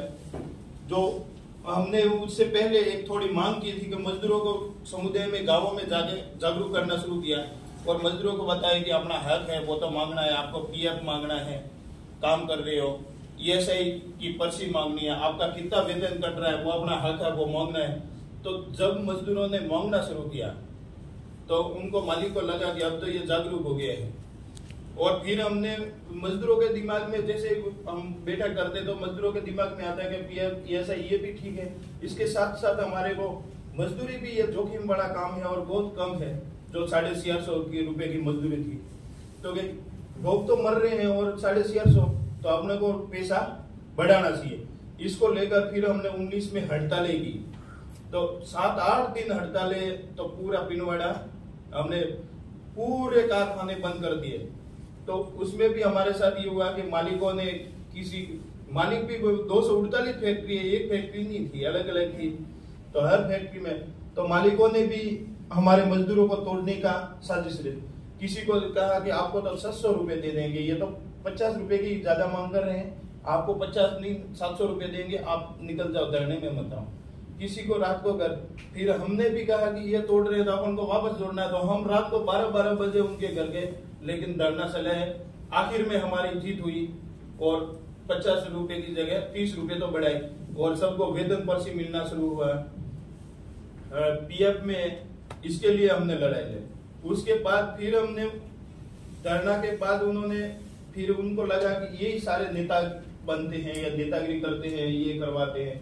और ये पिनवाड़ा में कभी मजदूरों ने आवाज नहीं उठाई। फिर हमने जब संगठन बनाया तो पहली बार ये पिनवाड़ा में हुआ था, तो उनको लगा कि ये पहली बार किया तो अब इनको धीरे धीरे तोड़ना पड़ेगा। तो उन्होंने एक एक को निकलना शुरू किया। कोई कहा है आप आए नहीं हो, आप काम सही नहीं किया, आप लेट आए, या इतने दिन कहाँ गए थे, तो वैसे करके कोई बहाना करके निकालना शुरू किया। तो उन्होंने निकालना शुरू किया तो हमने फिर धीरे धीरे वो टर्मिनेट कर रहे गए, तो हमने धीरे धीरे मुकदमा लगाना शुरू किया टर्मिनेट का, कि आपने किस कारण निकाला। तो कार्य बर्खास्ती के मुकदमे लगाने शुरू किए, तो हमने भी वापस काम शुरू ही रखा। तो जैसे ही कोरोना आया तो हमारे ये मदन दी है और बहुत सारे साथी काम करते थे 248 से, उसमें से 3 फैक्ट्रियों ऐसे थी उनमें हजारों लोग काम कर रहे थे। उन फैक्ट्रियों की बंद कर दी। उन्होंने कहा कि हमारे पास कोरोना में कोई सामान है नहीं है, तो इसलिए हम आपको नहीं रख सकते, कारखाना बंद कर दें। तो फिर हमने कहा कि कारखाना बंद करना था तो आपको एक या नियम के हिसाब से 3 महीने पहले आपको सूचना या नोटिस देना था कि हम 3 महीने बाद हमारे पास माल की आपूर्ति नहीं है इसलिए बंद कर रहे हैं। तो आपने ये नहीं किया, तो जब ये गलत तरीके से आप बंद नहीं कर सकते, आप निकाल नहीं सकते। तो फिर हम वार्ता ही चली। वार्ता में भी हमारी वो वार्ता सफल नहीं हुई। जॉइंट लेबर कमिश्नर आए थे जयपुर से, जोधपुर से, तो वार्ता फिर लेबर कोर्ट में, तो लेबर कोर्ट से भी हमारी लगभग जीत हुई है। अभी हाई कोर्ट में केस चल रहे हैं। ऐसे 2-3 जगह के, नाना के हैं, पिनवाड़ा के हैं, ये केस चल रहे हैं, टर्मिनेशन के केस चल रहे हैं हमारे। और लोगों को जैसे किया ये व्यावसायिक बीमारी हुई तो हमने WCA में वर्कर कॉम्पनसेशन एक्ट में मामले लगाना शुरू किया है। ऐसे हमारे हजारों केस पिनवाड़ा में हमने किए हैं और उसमें से जीते भी है। इस तरह का संघर्ष हमारा जो चालू है। और हम तो ये चाहते हैं कि जो ये मुआवजा मिले, ये मिले। इससे बेहतर है कि पिनवाड़ा है जो सिलिकोसिस बीमारी हुई है और बीमारी से कई गांव खाली हो गए हैं, उसको आज भी विधवा के नाम से जाने जाते हैं। और आपने टाइम्स ऑफ इंडिया में, बाकी पेपरों में भी पढ़ा होगा कि विधवा के गांव के नाम सिलिकोसिस बीमारी, जो पत्थर कढ़ाई होते हैं, ये बड़े बड़े मंदिर भी बनते, मंदिर बनने के वहां मंदिर बनते हैं, उनके पत्थर पूरे पिनवाड़ा में तैयार होते हैं। शिल्प कलाकारी है वो पिनवाड़ा में होती है, जिससे वो डस्ट उड़ता है, वो सीधा मुंह होके फेफड़ों में दर्द। और वो अपन कहते हैं वो सरकार ने और IIT बॉम्बे और यहाँ दिल्ली से सब आए थे, और एजार्ट सेंटर दिल्ली में है वो भी आए थे। उन्होंने भी एक ऐसी मशीन निकाली, लेकिन वो अभी सक्सेस नहीं हो पाई जिससे कि वो डस्ट कंट्रोल हो पाए। और उसमें डॉक्टर और उन्होंने तो इंजीनियरों ने कहा कि ये मास्क आपको कितना भी लगाओ, ये मास्क है, रुकने वाला नहीं है। जो सिलिकोसिस बीमारी होती है वो 0 और 1 mm की इतनी बारीक है जो बिल्कुल जाएगा वो मास्क। 95 का मास्क लगाओ तो भी रुकने वाला नहीं है। इस तरह का ये बीमारी है। और विधवा के गांव से नाम जाने जाते हैं। और आप अपन ये कह रहे थे लैंगिक यूनिक वाला, तो इसमें हमारे वहाँ महिलाओं के साथ तो इतना होता है कि वो विधवा जैसे हो जाती है पत्थर कढ़ाई से, और उनके जैसे पैसे आ जाते हैं सिलिकोसिस के, तो वो सास ससुर कहते हैं ये तो हमारे बेटे के नाम पे पैसे आए हैं, उनको निकाल दो। फिर उनको कई वो डाकन बोलते हैं, प्रथा में डाकन है। ये तो वो जिंदे थे उनके पति तब तो वो डाकन नहीं थी, किसी को कोई नहीं किया, मरते ही वो डाकन हो गई। इस तरह से बहुत होता है। और बहुत सारों ने दलाली करके उनके पैसे भी लिए। तो हमने तो लगभग देखो 3-3 लाख रुपए तो हमने दलालों से दिलवाए हैं, और उनके परिवार वालों ने उनकी महिला से 3-3 लाख रुपए ले लिए। फिर हमने थानों में जा जाके कई तो मामले, और कई लोग तो हमारे को भी पीटने आ जाते हैं। ऐसा माहौल, ये इस तरह का पिनवाड़ा की कहानी थोड़ी वो अलग है। बाकी सब मजदूरों के साथ ही है। तो मैं एक दो में शर्म नहीं, हम अपने पसीने की कमाते हैं, महल और मंदिर मस्जिद बनाते हैं, महल और मंदिर मस्जिद बनाते हैं। साथियों, लहरों से डरकर नौका पार नहीं होती, लहरों से डरकर नौका पार नहीं होती, संघर्ष करने वालों की कभी हार नहीं होती। मदन जी हमारे साथ, तो थोड़े मदन जी भी बताएंगे। धन्यवाद। सोनी ने बताया, बहुत अच्छा बताया, लेकिन सोनी का इस पेशे से कोई लेना देना नहीं बनता। एक सामाजिक कार्यकर्ता कहे तो ऐसा ही होता है, कोई लेना देना नहीं होता। मेरा तो फिर भी गीत जुड़ा हुआ है। मैं तो एक वर्कर हूँ, 17-18 साल मैंने स्टोन कार्विंग का काम किया। जैसे कि झरोखे लगे हुए बार बहुत अच्छे लग रहे हैं अपने, लेकिन इसमें किसी न किसी की जान गई है, किसी एक की नहीं, बहुत लोगों की गई है। तो हम उस एरिया से आते हैं। मैंने भी 2003 से ये काम शुरू किया था, और मेरा जो पढ़ाई लिखाई हुआ था वो हैदराबाद में हुआ। पापा की नौकरी थी, तो हम पूरे परिवार वहाँ चले गए, जहाँ से IPS सेंटर है, NP नेशनल पुलिस एकेडमी। वहाँ पे पिताजी सहीस थे, मुझे भी पढ़ाया, अच्छा पढ़ाया, कॉमर्स में पढ़ा मैं। लेकिन पता नहीं क्यों ऐसा लग रहा था कि गाँव जब भी आते थे गर्मियों की छुट्टियों में, लोग देखते थे, लोगों का रहन सहन देखते थे, तो रहन सहन हमारे से बहुत अच्छा था। क्योंकि वो दौर वो था जब अपने पेंशन जो पे स्केल, छठा पे स्केल लागू नहीं हुआ था, तो सबकी पेमेंट बहुत कम थी। छठा पे स्केल लागू नहीं हुआ था, उसके बाद बढ़ोतरी हुई है सरकारों की, ठीक है। तो वो जब नहीं था तो हमने ऐसा देखा कि आर्थिक अभाव है, पिताजी सक्षम नहीं है पढ़ाने में। फिर हमने ये देखा माहौल गाँव का कि भाई यार पत्थर गढ़ाई का काम करने वाले लोग इतना, हमसे भी नौकरी पिताजी की है, फिर भी हमसे भी आगे, रहन सहन इनका हमसे बेहतर है। और मैं बड़ा था, मेरा भी झुकाव इस ओर हो गया, और मैंने बाद में पढ़ाई में कम ध्यान दिया, लेकिन पढ़ाई में अच्छा था, कॉमर्स था, CEC था, हैदराबाद से था, तो कॉमर्स और इकोनॉमिक्स दोनों समझ रहा था मैं। लेकिन देखा मैंने भाई ये नहीं पढ़े चलेगा नहीं, अब पिताजी के हाथ थोड़ा अपने को भी बढ़ाना चाहिए, ठीक है। क्योंकि बड़े होने के नाते ही काम होता है। पीछे 2 भाई छोटे भी थे, तो मैंने सोचा कि मैं भी काम कर लेता हूँ। तो जब छुट्टी में आता था, तो मैं छुट्टियों में, जब 3 महीने की छुट्टी, 1.5 महीने की छुट्टी होती है, जब आते हैं गाँव पे, तो मैंने हथौड़े से हाथ चलाना शुरू किया। अब वो सीखने की एक उम्र सीखने में एक लगन होती है, तो वो लगन में वो हथौड़ा ऐसा चल रहा है, तो किसी ने तारीफ कर दी, अरे अब तू तो कि काम जानता है क्या? अब जानता है, वो तो तुम्हारे शौक से मेरा शौक बढ़ा है भाई, देखने से। और मेरे तो, मैं जिस कास्ट से आता हूँ वो मेघवाल समाज है, वो SC से आता है। जब स्वामी ने बोला कि हमारे इस पेशे में 2 ही कास्ट काम कर रहे हैं, जो SC और ST समुदाय हैं, ठीक है। तो 2003 के बाद में शादी हो गई, और मैं जो गौने होते हैं वो गौने में गाँव आया, और देखा कि भाई शादी हो गई तो खर्चा बढ़ गया ऑटोमेटिकली। फिर मैंने इस पत्थर की लाइन की और ही बढ़ गया। पिताजी ने हालांकि मुझे बोला कि आप हैदराबाद में हो तो आप टर्नल ले लो, फिटर ले लो, अगर पढ़ना नहीं है तो आगे बढ़ने के लिए भाई चाहिए ना, ट्रेड तो कोई हाथ में चाहिए।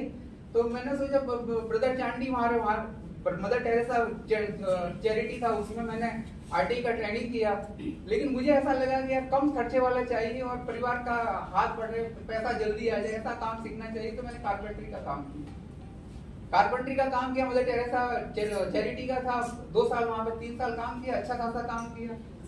फिर भी मेरा मन तो ये स्टोन कार्विंग में ही झुक रहा था बार बार, ठीक है। तो मैं स्टोन कार्विंग की और ही बढ़ा, बाद में वो काम तो सीख गया, मैं कारपेंटरी का काम भी सीख गया, लेकिन मेरा झुकाव इसका जिस और अपना मन होता है उधर ही जाता है। आया, काम सीखा, लेकिन जैसे ही काम सीखा मायावती का काम आ गया। 2003 के बाद पिनवाड़ा में बहुत बड़ा काम आया था, मायावती का वो जो पार्क बना था, तो वो उस समय मैं यहाँ गांव में रहना प्रॉपर शुरू कर दिया, मायावती का काम है आ गया, और मायावती के काम में लगातार 2 साल 3 साल काम करने के बाद में, जैसे सोन जी ने बताया, जो पत्थर लाल वाला पत्थर जिसे अपना लाल किला बना हुआ है, ठीक है, तो वो पूरी मौत है, वो पत्थर पूरा मौत है। तो शॉर्ट में बता थोड़ा सा इसको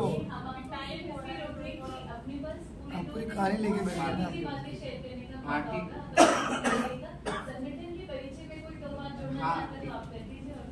हाँ ठीक। तो संगठन ऐसा है कि हमारा जो काम करने का पिंडवाड़ा में है वो मजदूर श्रमिक पत्थर कढ़ाई के श्रमिकों पर काम करते हैं हम लोग। और हम लोग जुड़े बाद में एक आजीविका ब्यूरो वहाँ पर आया, कौन जी छूट गए थे वहाँ पर।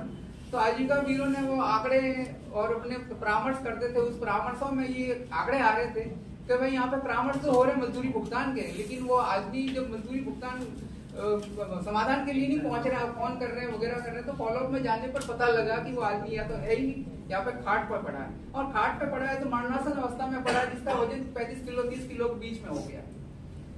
अब ऐसे लोगों के ऊपर जब आंकड़े आने लगे और संख्या बढ़ने लगी तो आजीविका ने ऐसा सोचा कि यहाँ के लोगों को जागरूक करना होगा। तो वहां से कुछ गिने चुने लोगों को इकट्ठा करके बाद में ये बात समझाई उन्होंने। उस समय मैं नहीं था, मेरे दूसरे आगे वाले थे जिन्हें सिलिकोसिस हो चुकी थी, तो उनको समझाई बात और उनको ये बताया गया कि आप में ये जो बीमारी है आपके पैसे से जुड़ी बीमारी है। उसके बाद में जो पैसे से जुड़ी बीमारी तो लोगों को समझाने शुरू किए, तो लोगों ने यही सोचा कि काला जादू है और ज्यादा कमा रहा था, किसी ने आपको ऊपर ये झाड़ू फाक कर दिया। तो ये चीजें बात लोग भी यही कह रहे थे, मजदूर भी यही मान रहे हैं और डॉक्टर तो बता दे रहे कि आपको तो टीबी की बीमारी हो गई है। और टीबी एक तो शरीर पहले से टूट चुका है हमारा, और टीबी की दीवार फैला के और डॉक्टर ने हमें मार दिया, क्योंकि डॉक्टर को भी पता नहीं है। उस समय ये अभी पता भी नहीं लगा था, क्योंकि 14 के बाद में राजस्थान सरकार को भी पता लगा है। 14 के बाद में राजस्थान सरकार ने यहाँ पे ग्राउंड एक रिपोर्ट करवाई, जो 2014 में एक पेपर में पूरा 19 जिलों का जो प्रभावित है 19 जिले सिलिकोसिस से, उसकी ग्राउंड रिपोर्ट आई थी। उसी के आधार पर ये सिलिकोसिस का पूरा मैटर आगे चला। तो को मैंने ही सजाया रे, हल चला के खेतों को मैंने ही सजाया रे, गेहूं चावल मक्की के दानों को उगाया रे, गेहूं चावल मक्की के दानों को उगाया रे, चूल्हा भी जलाया मैंने धान भी पकाया रे, चूल्हा भी जलाया मैंने धान भी पकाया रे, रहूं क्यों भूखे पेट रे, क्यों मेरे लिए काम नहीं, रहूं क्यों भूखे पेट रे, कि मेरे लिए काम नहीं। एक बार फिर से, रहूं मैंने ही सजाया रे, हल चला के खेतों को मैंने ही सजाया रे, गेहूं चावल मक्की के दानों को उगाया रे, गेहूं चावल मक्के के दानों को उगाया, रहूं क्या भूखे पेट रे, क्या मेरे लिए काम नहीं, रहूं क्यों भूखे पेट रे, कि मेरे लिए काम नहीं। मिट्टी की खुदाई की भट्टी को जलाया रे, मिट्टी की खुदाई की भट्टी को जलाया रे, ईंटों को पकाया मैंने बंगला बनाया रे, ईंटों को पकाया मैंने बंगला बनाया रे, संसद का हर एक खंबा मैंने ही उठाया रे, संसद का हर एक खंबा मैंने ही उठाया रे, सो क्यों फुटपाथ पे क्यों मेरे लिए काम नहीं, क्यों फुटपाथ पे कि मेरे लिए काम नहीं। धागों को बनाया मैंने मीलों को चलाया रे, धागों को बनाया मैंने मीलों को चलाया रे, काला बाना जोड़ के कपड़ा बनाया रे, काला बाना जोड़ के कपड़ा बनाया रे, सपनों के रंगों से उसको सजाया रे, सपनों के रंगों से उसको सजाया रे, मुझे कफन नहीं रे, क्यों मेरे लिए काम नहीं, मुझे कफन नहीं रे, कि मेरे लिए काम नहीं, मुझे कफन नहीं रे, क्यों मेरे लिए काम नहीं, मुझे कफन नहीं रे, कि मेरे लिए काम नहीं। रेल को बनाया मैंने पटरी पे चलाया रे, रेल को बनाया मैंने सड़कों को बिछाया रे, नाव को बनाया मैंने पानी पे चलाया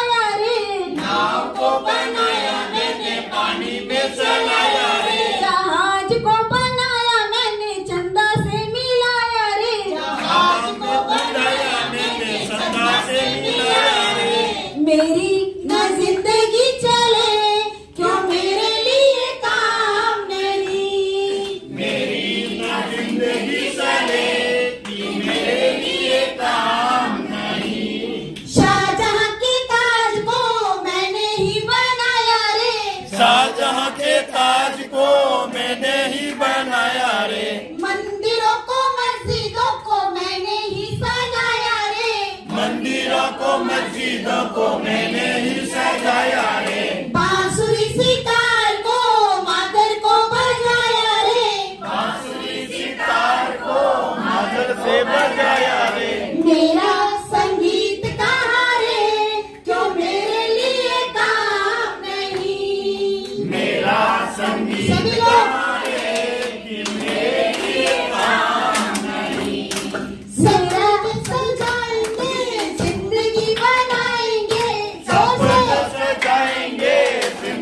बनाएंगे। उंगलियों को मोड़ के हाथों को उठाएंगे। उंगलियों को मोड़ के हाथों को उठाएंगे।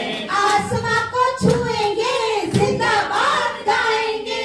आसमां को छुएंगे जिंदाबाद गाएंगे। गाएंगे तब तक रे कि जब तक काम नहीं। गाएंगे तब तक रे कि जब तक काम नहीं। लड़ेंगे तब तक रे कि जब तक काम नहीं। लड़ेंगे तब तक रे कि जब तक काम नहीं। हल चला के खेतों को मैंने ही सजाया रे। हल चला के खेतों को मैंने ही सजाया रे। गेहूं चावल मक्की के दानों को उगाया रे। गेहूं चावल मक्की के दानों को उगाया रे। चूल्हा भी जलाया मैंने धान भी पकाया रे। चूल्हा भी जलाया मैंने धान भी पकाया रे। रहूं क्यों भूखे पेट रे क्यों मेरे लिए काम नहीं। रहूं क्यों भूखे पेट रे कि मेरे लिए काम नहीं। ला ला ला ला ला ला ला ला ला ला ला ला ला ला ला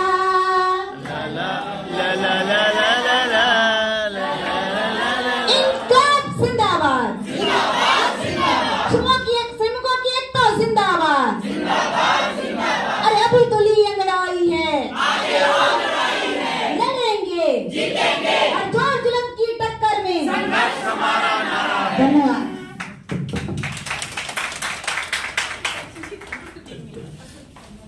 चलो जैसे तैसे ये संगीत अच्छा हो गया, बहुत अच्छा अच्छा। तो इस पूरी टीम को, मिली जुली टीम को बहुत बहुत धन्यवाद। चलो अगला जो सत्र है वो हमारा जो विषय है जो 3 दिन की कार्यशाला था कि सभी अधिकारों में लैंगिक और यौनिक अधिकारों की क्या प्रासंगिकता है, क्या रेलेवेंस है, उस पे है और उसी से जुड़ा हुआ सत्र है। अभी हम लोगों ने अपने व्यक्तिगत परिचय में और साथ साथ हमारा जो संगठन का परिचय था उसमें भी हम लोगों ने इन विषयों पे जो हमने कुछ काम किया उसके बारे में रखा। लेकिन बहुत से लोगों ने, जब मनीषा जी ने पूछा था कि भाई आपके इस पूरे कार्यशाला से क्या क्या सवाल है, तो बहुत सारे लोगों ने, मुझे लगता है करीब 60 से 65 के सवाल लोगों ने समूह में डाले।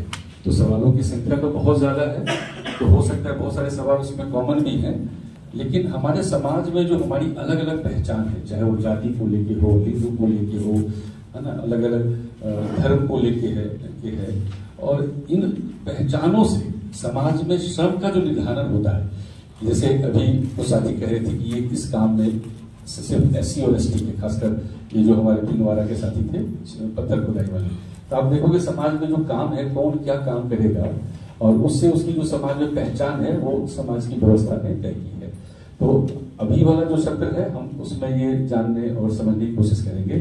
जुड़ाव रहा है और मैंने पढ़ा और कल मनीषा ने बताया कि उन्होंने MSc माइक्रोबायोलॉजी में करी और उसके बाद समाजशास्त्र की पढ़ाई में आए और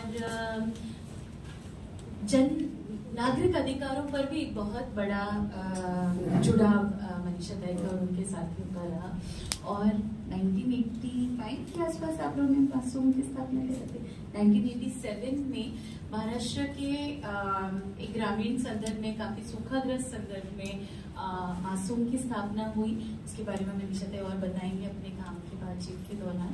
और हम लोग जब बड़े हो रहे थे तो हमारा, जब हम इस सेक्टर में काम करने आए तो हमारा परिचय ज्यादा इस दृष्टिकोण से हुआ कि महिलाओं के अपने शरीर पे अपना अधिकार, महिलाओं के स्वास्थ्य और खासतौर पे प्रजनन और यौन संदर्भों में अपने शरीर को देख पाने, हक अधिकार के साथ, और उसको न केवल अपने निजी जीवन में बल्कि सरकारी व्यवस्थाओं के साथ स्वास्थ्य को एक नागरिक अधिकार मानते हुए कैसे लड़ाई लड़ी जा सकती है, उस तरह का काम मासूम ने और मनीषा ने और कई और संस्थाओं के साथ मिलकर के प्रशस्त किया है। प्रशिक्षक नहीं है तो इसलिए हमें लगा कि एक सेफ स्पेस होगी हम सबके साथ की एक एक्सपीरियंस प्रशिक्षक हमारे मध्य हो और हम उनके साथ बातचीत करें।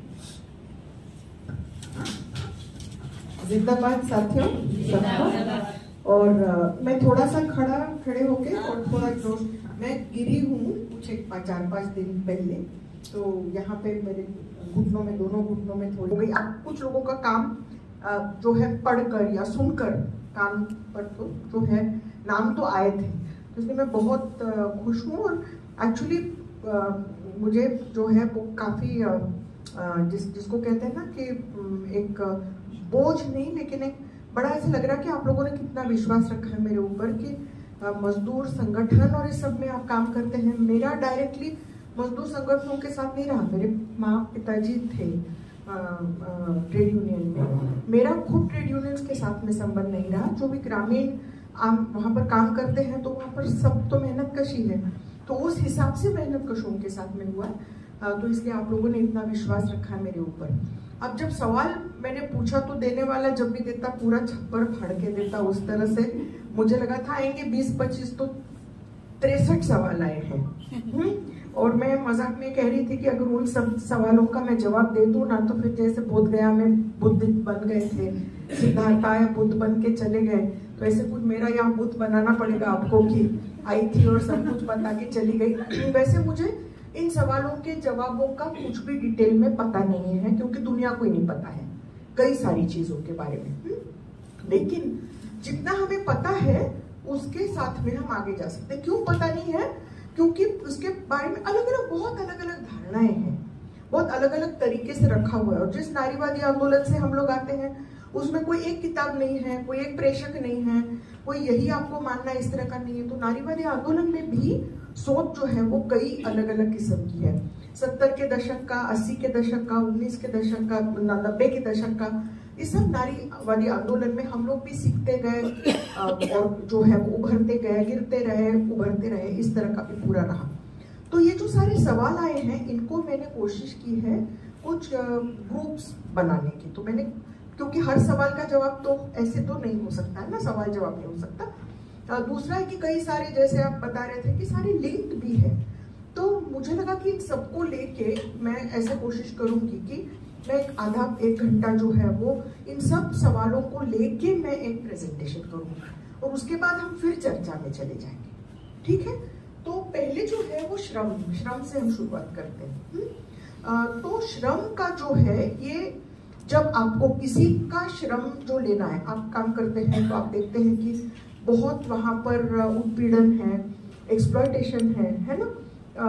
मार्क्स ने जो सरप्लस वैल्यू की बात की थी कि कोई पैसा डालता है, काम खुद नहीं करता है और बाकी लोग आके वहाँ पे काम करते हैं और फिर उनके काम के 3-4 घंटे में ही, उस 3 घंटे में उसका सारा निकल जाता है। अभी तो ये सारे जो नए अंबानी अडानी तो छोड़ ही दीजिए, इनको तो वहां तक उनको जाना ही नहीं पड़ता। लेकिन सिर्फ क्योंकि मैंने पैसा डाला इसलिए मुझे इतना मिल जाता है, और वो सारा जो है वो एक्चुअली उसके पसीने का है। लेकिन वो मेरे पास आके जो है मेरी पूंजी बढ़ती जाती है, और मेरी पूंजी बढ़ती जाती है तो फिर मैं और फैक्ट्री डालती हूँ। और अभी तो ये हो गया कि अस्पताल और स्कूल और कॉलेज डालना भी बहुत कमाई का हो गया है साधन, है ना। तो अलग अलग कमाई के साधन जो है बन जाते हैं, जिसके पास पूंजी है वो और अमीर बनता जाता है वहां पर। और जैसे कोई मैं हॉस्पिटल बांधूंगी या ये करूंगी कॉलेज, तो फिर जो आपके जो है यूनियन जिनके साथ आप काम करते हैं वो लोग सब चाहिए। तो सारे जो यहाँ पर आप लोग जो काम कर रहे हैं उन्हीं के ऊपर ये पूरा श्रम का है। तो ये तो रहा एक जिसको हम कहते हैं कि घर के बाहर का श्रम। पर अगर हम घर के अंदर और बाहर को अगर हम इकट्ठा करते हैं, मैं कोई एक सवाल एक दो पूछूंगी, एक जवाब ले लेंगे हम और फिर उसके आगे चले जाएंगे।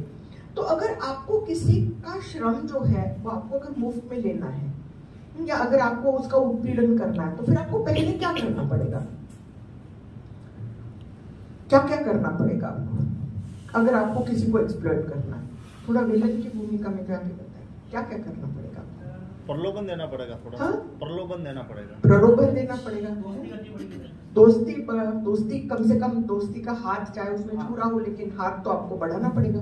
अच्छी बातें करना पड़ेगा। अच्छी बातें करनी पड़ेंगी, है ना? और क्या करना पड़ेगा? विश्वास में लेना पड़ेगा और खुद को भी परिश्रम करना, डराना पड़ेगा, है ना? और क्या? स्वयं को परिश्रम करना पड़ेगा, कुछ उस पर खर्चा भी करना पड़ेगा, है ना? जो गाय बकरी दूध देती है उसको आप भूखो तो रखना ही सकते हैं ना? तो उनकी आजादी की सोच पे आपको जो है वो रोक लगानी पड़ेगी, है ना? और क्या क्या करना पड़ेगा?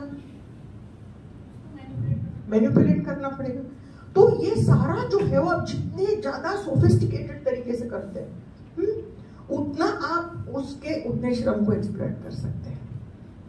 अभी आपने जो कहा प्रलोभन, प्यार, ये सब जो है, तो हमेशा पूछते कि शादी अगर इतनी नॉर्मल हो कि हर एक को अगर उसको करना ही है तो उसका इतना मार्केटिंग क्यों करना पड़ता है ना? बचपन से तुम्हारी शादी हो जाएगी, फिर ये तुम्हारे गहने होंगे, तो इतना एडवर्टाइज क्यों करना चाहता है? अगर वो इतना स्वाभाविक होता और हर एक के मन में होता कि मुझे शादी करनी है। तो ये शादी और आपसी रिश्ते, इसके बारे में थोड़ा सा हम जो है वो बाद में करेंगे। तो जिसका अगर आपको श्रम लूटना है तो पहले तो आपको डिपेंडेंट बनाना पड़ेगा उसको, है ना? उसको कन्विंस करना पड़ेगा कि भाई तुम जो श्रम करते हो वो तो तुम बड़े प्यार से करते हो, उसका पैसा कैसे मांगोगे, है ना? आया धीरे धीरे समझ में आ रहा है मैं कहाँ पे पहुंच रही हूँ? आया समझ में? हाँ, ड्यूटी है, बड़ा प्यार। भाई घर में आके कोई खाना बना के जाता है आपके जैसा तो उसमें प्यार नहीं होता है। माँ बनाती है तो उसमें प्यार होता है, स्वाद होता है, उसमें आशीर्वाद होते हैं। अगर कोई दूसरे किसी को लाया बच्चा, क्यों नहीं अप्रिशिएट करते हैं आपका काम जब आप किसी के घर पे जाके बच्चा पालते हो? क्योंकि वो काम किसी और का था और वो आपको उसका क्रेडिट नहीं दे सकती है, काम उसी का है। अगर कोई भी इसमें प्रॉब्लम हो गई परवरिश में तो उसको पहले अपनी नौकरी छोड़ के घर बैठना पड़ेगा और वो कर देती है किसी को ट्रांसफर तो किसी औरत को ही तो ट्रांसफर करती है ना, है ना?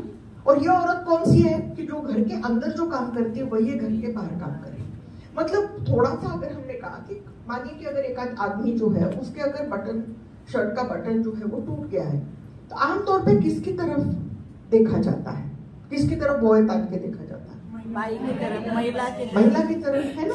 कि पता नहीं उनको तो किस लेके इसमें जाना है, वर्कशॉप में जाना है, जयपुर जाना है, भाई वहां पर जो पूरा होगा। और इस तरह से कमीज कर रहे हो, कमीज जो है उसकी तय भी नहीं की, उसको आयनिंग भी नहीं किया। मैं ऐसे प्यार से मजाक में बोल रही हूँ, मैं किसी अपने को नहीं, सर किसी बाहर का क्यों करें ना, हम आपस में थोड़ा सा हंसे करें तो ठीक। तो ये होगा। लेकिन औरतें यहाँ पे आई तो उन्होंने क्या क्या किया? औरतें जब आई तो उन्होंने परमिशन पहले ली, है ना? लास्ट मिनट तक पता नहीं कोई रिश्तेदार ना टपक पड़े, हाँ? कोई बीमार ना पड़े, है कि नहीं? कौन जा रहा है? फिर यहाँ पे आके फोन आप करेंगे तो बहुत खुश है, दिखा भी नहीं सकते, खुश हो हमारे बगैर, है ना? हाँ? इतने अच्छे कपड़े ले जाने की क्या जरूरत है? क्या पहनोगी? हाँ, क्या पहनोगी? हाँ, क्या जरूरत है इतने अच्छे कपड़े पहनने की? तो बड़ा दुखी सा चेहरा, जी आप याद आ रहे हैं जी, बच्चों के बगैर तो जी नहीं लग रहा जी, ये तो हो रहा है जी, वो खाना रखा हुआ है, खाया कि नहीं, हाय हाय हाय खराब हो गया खाना, आपने कैसे किया? मतलब ये सारा ड्रामाबाजी करना पड़ता है कि नहीं करना पड़ता? कि जैसे हम आए तो बड़े हाँ, तो बड़े मजबूरी से यहाँ पे आए हैं और वापस जाके बड़ा खुश है, दिखा भी नहीं सकते। अब यहाँ के जो मर्द हैं, दोस्त लोग हैं, उनके बहुत आधा ज्यादा फोन भी नहीं, फोटो भी देखे जाएंगे, परखे जाएंगे कौन कहाँ पे खड़ा है, किसके साथ 3 फोटो निकाले गए। हाँ, मतलब ये सारा जो है, मैं एक बड़े नॉर्मल माहौल की बात करूं, और ये नॉर्मल ही कितना हिंसक है, नॉर्मल ही कितना हिंसक रहता है, जो हमें रोज हमारे ऊपर हिंसा नहीं होती।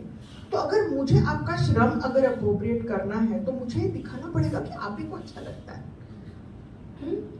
आप घर की रानी हो, घर तो आपका नहीं है, पर उसकी रानी तो अपने आप में रानी हो, राजा की पत्नी हो तो रानी है ना। तो वो है गृह लक्ष्मी है, गृह स्वामिनी नहीं है ना। उठाओ तुम्हारे बच्चे, हमारे उधर गांव में हम रह रहे थे, तो हमारे किसी कार्यकर्ता को तो कहा कि उठाओ तुम्हारे बच्चे और ले जाओ। तो उसने कहा क्या दहेज में लेके आई थी बच्चे, जो कह रहे हो कि उठा के लेके जाओ, वरना कहते हो मेरे बच्चे हैं, और फिर झगड़ा हो गया तो तुम्हारे बच्चे उठा के लेके जाओ।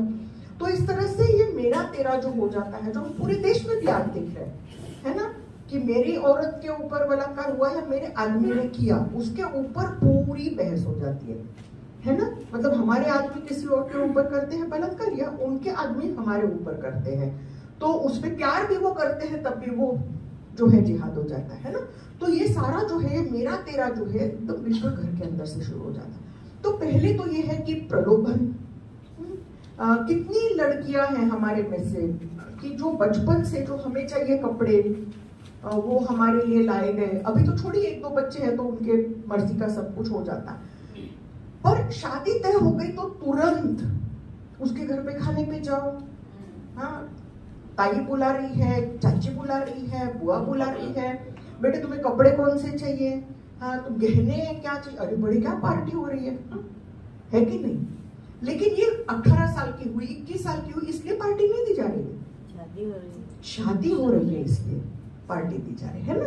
और लड़कियां भी कैसे एकदम हो जाती है, मेरी शादी तय हो गई, और शादी के बाद तो जैसे कोई ब्रह्म ज्ञान प्राप्त हुआ, इस तरह से एकदम से लड़की को पहुंच लगता है कि मैं पहुंच गई वहां पे। पहुंचते कभी भी नहीं है हम लोग, कभी भी पहुंचते नहीं। हाँ, फिर उसके बाद साल भर के भाई साल हो गया, 1.5 साल हो गया, 2 साल हो गया, क्या हो रहा है। हाँ, यार चलो कोई बात नहीं, पहली बेटी हो गई तो दूसरा बेटा हो जाएगा, 10वीं हर एक थोड़ा ना पहले में पास हो जाता है, 1-2 बार तो फेल हो ही जाता है इंसान इधर उधर, तो बाद में बेटा हो जाएगा। तो आपको बेटा करना है, फिर बेटे को आपको परवरिश करनी है, फिर उसको जो है वो बेटी के मुकाबले आपको ज्यादा देना है। क्यों? क्योंकि वो अपनी लाइफ इंश्योरेंस पॉलिसी आपकी, आप तो प्रीमियम भरते जा रहे हैं, है ना। और जब उसकी शादी हो जाएगी तो आपकी पॉलिसी मैच्योर हो जाएगी, आपको बोनस में बहू मिल जाएगी, है ना। तो ये सारा जो है मतलब सास जब हम कहते हैं, तो अगर किसी की बेटी और बेटा हो तो 2 बार सास बनते हैं, लेकिन लड़की दामाद की सास और बहू की सास, इसमें अंतर है कि नहीं। देखिए खूबसूरत दृश्य के साथ और सभी श्रमिक संगठन के साथी, अरावली निर्माण मजदूर सुरक्षा संघ, पिंडवाड़ा पत्थर गढ़ाई मजदूर संघ के साथी मीटिंग से फ्री हुए हैं। पहला दिन बहुत ही अच्छा रहा, कैसा रहा जी? बढ़िया रहा। और अब ये नाल उतर रहे हैं, सीढ़ियाँ उतर कर जाएंगे अपने अपने रूमों में। हाँ साहब, क्या गुजरा सोहन जी आज? बढ़िया, क्षमतावर्धन बहुत जोरदार हुआ है, बढ़िया जोरदार। तो दोस्तों, जाने आने से ही समझ बनती है, और समझ के लिए घर से बाहर निकलना पड़ता है, और घर से बाहर निकलने के बाद ट्रेन में बैठना पड़ता है, ट्रेन में बैठने के बाद संघर्ष करना पड़ता है, जाना पड़ता है। हाँ, और संघर्ष करते हैं तभी जीत मिलती है। हाँ, ठीक है कि तो आज तो साथियों, आज का सेशन जो था फर्स्ट दिन का बहुत ही बढ़िया रहा और बड़ा सराहनीय रहा, और इसमें कुछ बहुत सारी चीजें जो सीखने को मिली, और कल का सेशन और इससे बेटर रहेगा। चलो, तो बहुत ही अच्छा रहा, बहुत ही कुशल रहा। और ये जयपुर है, और जयपुर कैसी है आ रही है? ये गुलाबी नगरी जयपुर है। हाँ, और अभी हम हमारी जो होटल है जिसमें ठहरे हुए हैं, हाँ, उस कमरे की तरफ हम प्रस्थान कर रहे हैं। होटल नाम गई है, और पता नहीं होटल को नाम है क्या नाम है? आर्य निवास। और हमारे पत्थरगढ़ी मजदूर संगठन से हमारे सोहन भाई रसिया और हाँ मगन भाई यहाँ पहुँच गए हैं, ये भी हम सेशन में हमारे यहाँ के साथ ही पवर जी है जो, और हमारे जो पिलर हैं पूरे हैं, पिलर जो इस मतलब संगठनों के पिलर जो हैं वो आज हमारे साथ में हैं। अरे भीतरो गई के pillar for you language is not good. वाह भाई वाह, आनंद आई गया। तो देखो कैसे खूबसूरत लग रहे हैं हम दोनों गुरु और चेला पागड़ी में। देखिए ये होटल का नज़ारा है। हाँ। और जो बहुत बढ़िया शानदार होटल है उसमें हम ठहरे हुए हैं और इसका ये गार्डन है। मेरा